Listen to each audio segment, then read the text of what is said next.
Hi, I'm Kayleen McCabe, and today we're talking about how to modify lumber.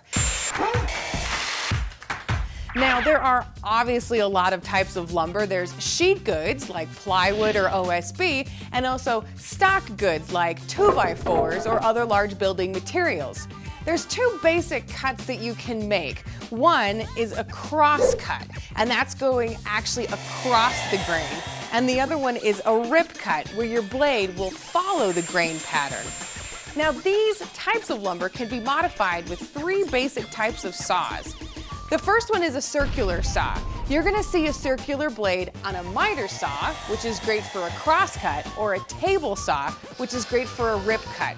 A track saw actually does the same thing, but is in mobile form, and you bring the saw to the product, not the product to the saw.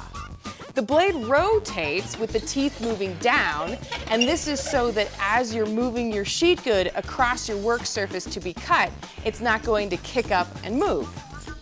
The second type of saw is a reciprocating saw. This blade goes back and forth or either up and down.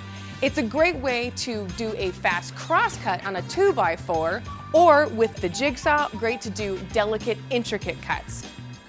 These hand saws are examples of reciprocating saws because when they're used, they travel back and forth. Now, hand saws and other reciprocating saws have a teeth pattern that usually face forward because as you cut, you're going to cut into the grain and then come back. Some saws are called pull saws because the teeth go in the opposite direction, and when you're using them, you're actually doing a pulling motion instead of a pushing motion. The third type of blade is an oscillating blade, and this one goes back and forth.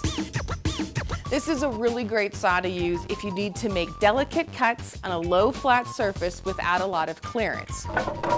And so remember, always safety first when you're using saws. Make sure that you're using the right saw for the right job, and have fun!